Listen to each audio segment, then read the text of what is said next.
Okay.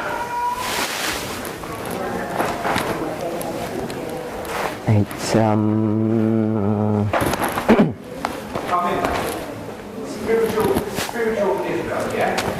The Seventh Adventist Church is spiritual Israel. okay. Spiritual Israel. Alright? So, why is it that the glorious land, yeah, the glorious holy mountain, why is that not looked at from a spiritual connotation as opposed to literal? Because we have the physical and we have the attitude. So I'm just trying to find the two because you've got the application typically and then you have the application anxiously. We are in the dispensation where it's typically applied. Is that correct? I understand the question. Let me address it this way in a simple, quick fashion. Ellen White uses three terms for God's church. The SDA church. She says, we are true Israel.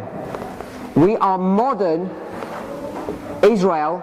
And we are spiritual Israel. The Seventh-day Adventist Church is a physical organisation, is it not? I mean, it's literal. Within this church there are wheat and tares.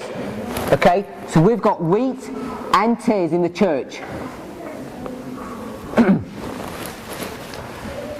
When Paul develops this idea of spiritual Israel, when he develops this idea, he says not all Israel are Israel.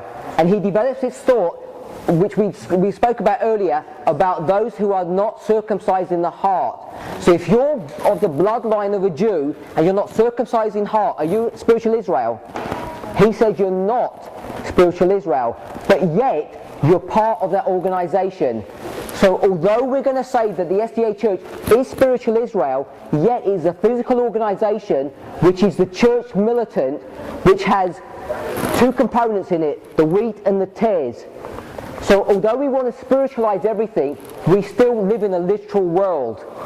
So as ancient Israel, even though we're going to say they were literal and we're spiritual, even within ancient Israel, there was an element of spiritual Israel there, and those who were false.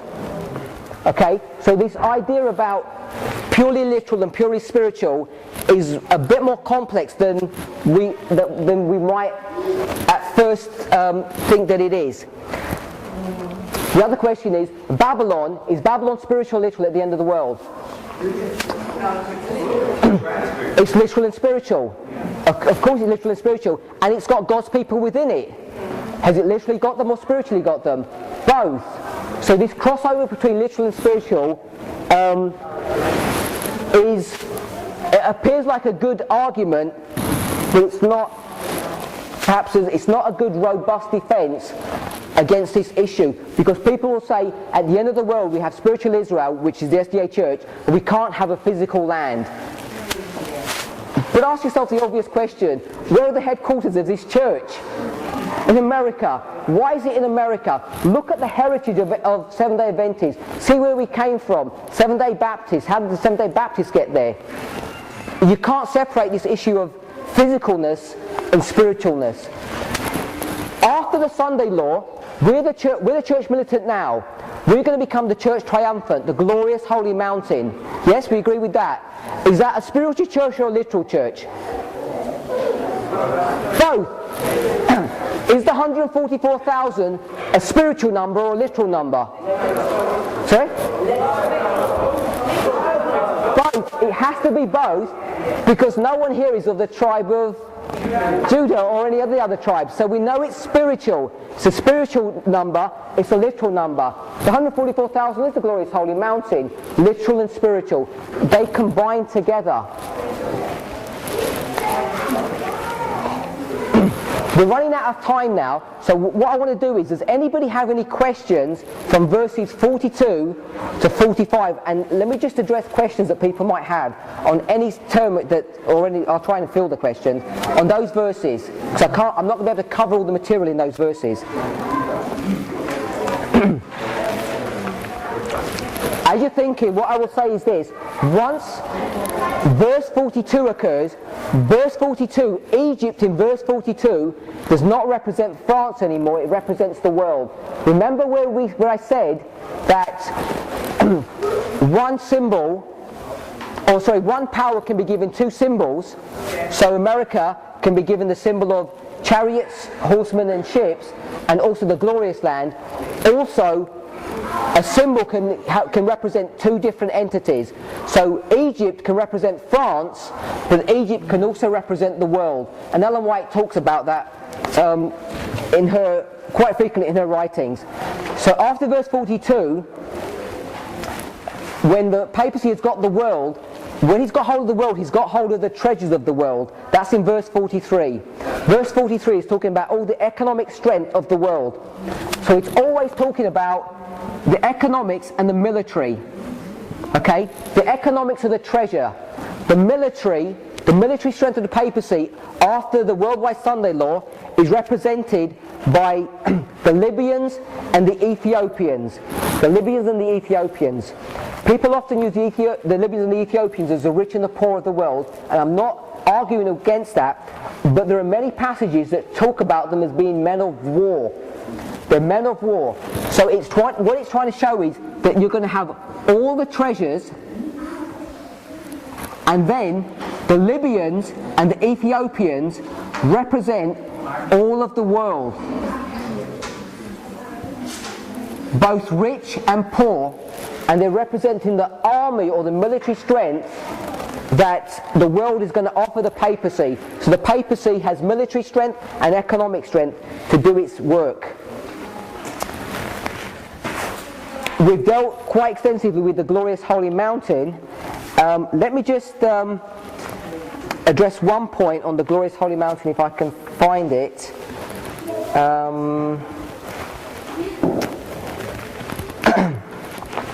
There's some contention, and this is not going to bottom it out. In verse 45 it says, "In the glorious holy mountain," or "and the glorious holy mountain." Verse 45, "And he shall plant the tabernacles of his palace between the seas in the glorious holy mountain," or is it "and the glorious mountain"?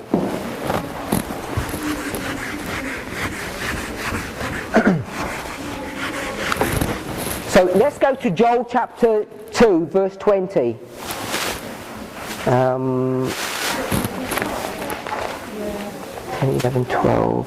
Joel chapter 2 verse 20. Joel chapter 2 verse 20 is dealing with this history, and it says, "But I will remove far off from you the northern army." He's talking to Israel. He's talking to Israel in Joel chapter 2 verse 20, and he's saying to Israel, "I'm going to remove from you the northern army." Who's the northern army? Babylon. So he's going to deal with Babylon now. And he says, "And will drive him into a land barren and desolate." And then it says this, "With his face toward the east sea, and his hinder part toward the utmost sea. And his stink shall come up, and his ill savour shall come up, because he had done great things." So you can see the imagery there of the papacy, Babylon, being destroyed. But let's see where that imagery is taken from. Okay? He's in the land of Israel, and he says he's going to be standing here, and he's looking in which direction? He's looking east. And when he looks east, it says he's going to be between two seas. He's going to be between one sea here, which, verse 20, it says, "With his face toward the east sea." So this is the east sea. And then he says, "And his hinder part or his back part toward the utmost sea." And the utmost sea is this one here. So that's what this passage is describing. Is there agreement on that? So he's standing in between that, because he has to be standing in between the two seas for him to look in one direction and have a sea behind him. If you look at the geography of Israel, okay, there are two seas that are spoken about. This sea here, the utmost sea, is the Mediterranean. And this sea here is the Dead Sea. There are two seas, the Dead Sea and the Mediterranean. So if you place Babylon in Israel, in this spot here, and he's looking at the Dead Sea, and behind him is the Mediterranean, where would he be standing? At the end of the world. In your geography, what is between these two seas? Sir? It's Jerusalem. It's Mount Moriah. If you look at just your straight geography, Mount Moriah is in between these two seas. And if he were looking this way, with his face toward the east, and that has significance, because why is he looking to the east? Because there's a message, tidings from the east and the north, come upon him. So he's looking at this message, and he wants to destroy this message, and that's where he's standing, on Mount Moriah, between the seas. And Mount Moriah is in between the seas. So there's a lot more to understand about the imagery here, about what's going on, because we also know from Revelation that there's the Battle of Armageddon. We all know about the Battle of Armageddon. And the Battle of Armageddon isn't dealt with in this geography, it's north up here, at Megiddo. And do we know who was killed at Megiddo? One of the most famous kings of Israel was killed at Megiddo, Josiah. Josiah was killed at Megiddo. And all those stories have significance. So there's not just one story about the end of the world. We have to get all these different stories and line them up, line upon line, and we develop a much fuller picture of what's going on. Just so people aren't too concerned, maybe you still are, that when he stands in the glorious holy mountain, he's not standing in the church, because Joel 2 says, I will drive him into a land desolate and barren. Okay? So there is more to the understanding, more to the picture about what's going on about the glorious land in verse 45, whether it's in the glorious land or whether it's and the glorious land. I think someone had a question on that. Oh, is it?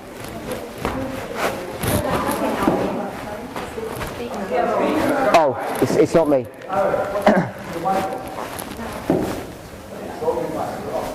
Okay. Has anybody got any questions on 40 to 45? I've covered most of the major points, and I've given you the structure of this verse, of these verses. What we didn't tie down in a systematic fashion was when we go back to verses 30 to 36, how that history repeats. And that's of vital importance, of how that history is repeating. I think is it when I move? Oh, it's this one. No.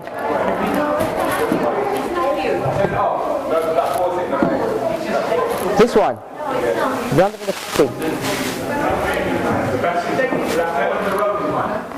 I don't have a roving mic. Oh. Good. There's much more to study, but I hope I've given you the inspiration to go back and re-study this information. For those who are familiar with the message, you can go to Seven Thunders and watch presentations, download the documents that they have for those studies, and we should be doing that. But you'll find that there's a lot more information than can be given just at presentations. There's a lot of detail that's those presenters are just skimming the surface, really to whet our appetites and to inspire us to study more. For those who aren't familiar with the message, please get familiar with the message. Ellen White says we need to understand what those events are that come up to the close of probation, and if you don't know them, you will be left short in the time of trouble, which is fast approaching. We are already past 1989. And how many years ago was that? A long time ago. There are a number of other topics that we haven't discussed. We haven't discussed the role of Islam and those sequence of events and where Islam fits into Earth's history today. That's one thing we haven't discussed, which is vital for us to understand.